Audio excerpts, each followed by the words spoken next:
नेहा शालिनी दुआ जी, जो voting percentage निकलकर सामने आ रही है कई जगह पर, वो राहत देने वाली भी है क्योंकि लोग काफी तादाद में घर से बाहर निकलकर अपना वोट कास्ट कर रहे हैं। ये जो वोट का जो आप परसेंटेज देख रही हैं, ये बीजेपी के हक में आपको नजर आता है? 5 साल जिस तरीके से काम हुआ है बीजेपी ने उत्तर प्रदेश में जो काम किया है उनके बिहाफ पर। जी बिल्कुल नजर आता है, क्योंकि यहाँ काम जो है वही बोलता है और हमारा काम जो है, आप देखिए अभी किसानों को लेके जो बातें कही जाती हैं, पहली बात तो हमने कोरोना का प्रबंधन जो बड़े अच्छे तरीके से किया, जिसकी WHO तक तारीफ करता है, तो हमने WHO को खरीदा नहीं वहां, ये शायद सभी जानते हैं, जनता भी जानती है। WHO भी इसमें हमारी तारीफ करता है कि यूपी का मॉडल जो है बहुत ही बेहतरीन मॉडल है।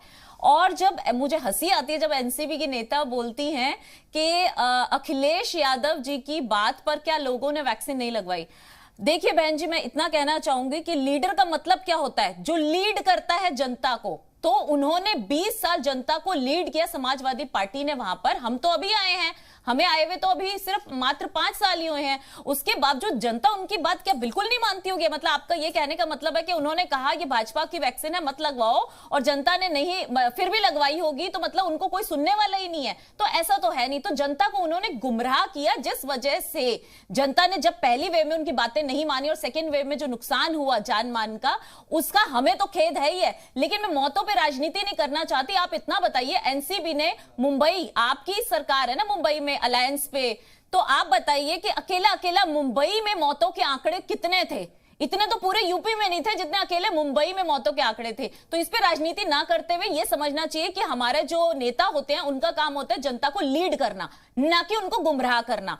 तो जनता समझती है कि अखिलेश यादव ने उन्हें अच्छी तरह से गुमराह किया था, जिस वजह से उनके परिजनों से, उनकी जान से उनको हाथ धोना पड़ा। अब मैं बात करती हूं किसानों के लिए। जो लोग बोलते हैं हमने किसानों के लिए कुछ नहीं किया, हमने किसानों के लिए कुछ नहीं किया, मैं कहती हूं 36 करोड़ का जो है, 36 लाख करोड़ का अभी 86 लाख किसानों का कर्ज माफी किया गया। ये किसने और किया है?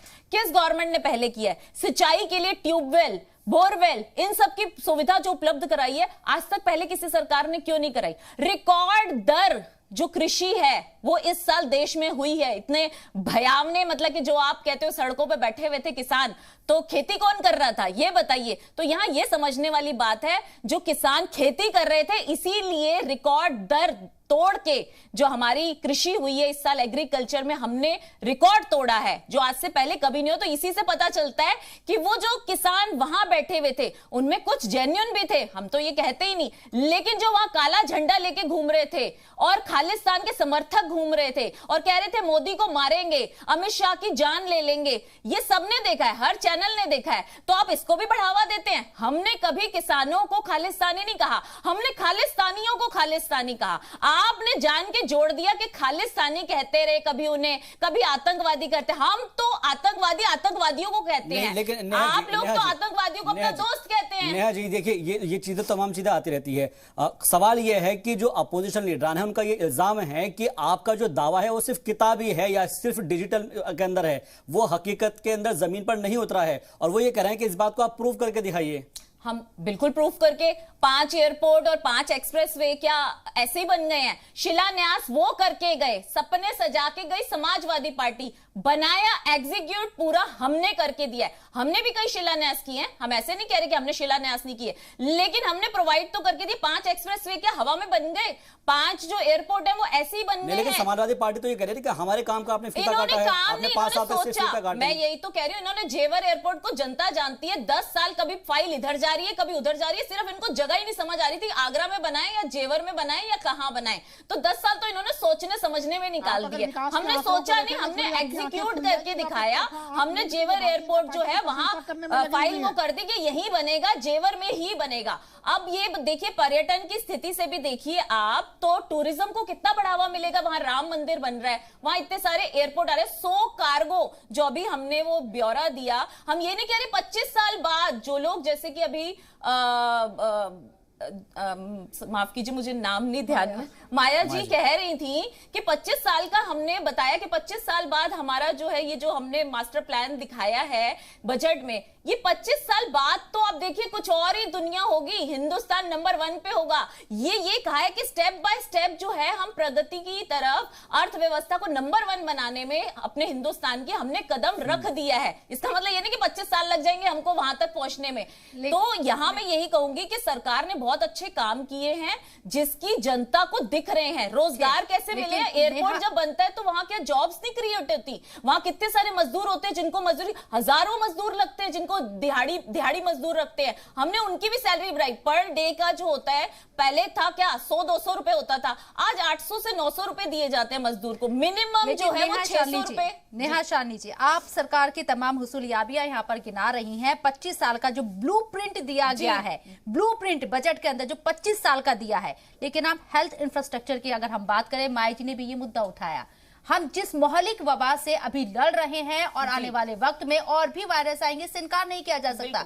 हेल्थ सिस्टम को मजबूत करने की जरूरत है और मजबूत करने के लिए बजट में उम्मीद की जा रही थी कि शायद कुछ रियायत दी जाएगी, कुछ इनिशिएटिव लिया जाएगा, लेकिन ऐसा नहीं नजर आया। मैं उस पे भी आपको बताती हूँ, हमने हेल्थ इंफ्रास्ट्रक्चर को अच्छा करने के लिए ऑलरेडी आज से पहले जितनी सरकारें थी, मैं बार बार यही कहूंगी, 20-20 साल रही, 15-15 साल तो दोनों ही रही, चाहे समाजवादी गिन लो, चाहे ये अपना बसपा गिन लीजिए और चाहे कांग्रेस कर लीजिए, 10 साल तो कांग्रेस ने भी राज किया।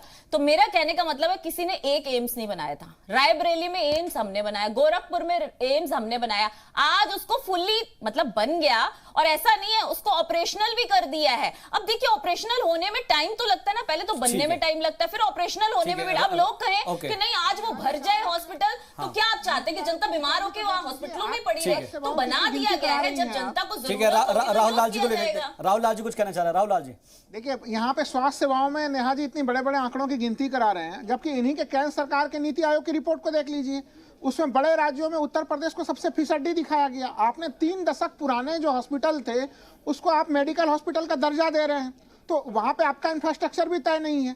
देखिए 2-3 चीजें समझनी पड़ेंगी हम लोगों को। यहाँ पे विकास की बातें हो रही थी कि भाई हमने तो विकास की पूरी गंगा बहा दी, अब तो इतना विकास हो गया उत्तर प्रदेश में कि अब लोगों को लग रहा है विकास करने के लिए कुछ बचा ही नहीं। जबकि अगर हम लोग केंद्र सरकार के केंद्रीय सांख्यिकी संगठन के आंकड़ों को देखते हैं तो आप देखिए जिस समय ये सत्ता संभाल रहे थे, यानी कि समाजवादी पार्टी से सत्ता जब इनको मिल रही थी तो उस समय ग्रोथ रेट था 17% और लोगों की उम्मीदें क्या थी कि भाई हमें 34% 40% का ग्रोथ रेट मिले। लेकिन आप अगर औसत निकाल के देखिए सरकार का 2017 से 2022 तक का, तो केंद्रीय सांख्यिकी संगठन का था 2% का ग्रोथ रेट भी नहीं पहुंचा, 1.95% एवरेज पे रह गया। और ये तो छोड़ दीजिए, ये तो एक तरह से समाजवादी पार्टी तो क्या ये ग्रोथ रेट एक तरह से 2007 से 2012 के जो मायावती जी का शासन था उसमें भी ये इतना निचले स्तर का ग्रोथ रेट नहीं था। अब इसमें एक तर्क भारतीय जनता पार्टी की प्रतिनिधि दे सकती हैं कि कोरोना आया तो इसलिए ग्रोथ रेट गिर गया। अगर आप कोरोना के पीरियड को हटा भी दीजिएगा तब भी ये ग्रोथ रेट 3.5% से ऊपर का ग्रोथ रेट नहीं दिखता है। तो देखिए, आप अगर नीति आयोग की रिपोर्ट को देखिए, गरीबी के मामले में उत्तर प्रदेश राज्य अव्वल आता है, वो भी नंबर 3 पे आता है। स्वास्थ्य सेवाओं के नाम पे नीति आयोग जो केंद्र सरकार की संस्था है, वहां पे आप स्वास्थ्य सेवाओं के नाम पे पिछड़े होते हैं। फिर भी आत्म प्रशंसा करके अपनी तमाम उपलब्धियां गिनती कराने तो कोई गिनती करा सकता है, लेकिन अगर आप पिछले सरकार के ही, मैं कोई प्रवक्ता तो हूं नहीं उस सरकार का, लेकिन आंकड़े हैं जो बिल्कुल दिखते हैं। 2012 से 2017 के दरमियान का अगर एवरेज आंकड़ा भी देखते हैं तो वो भी 6.5% के आसपास जाता है।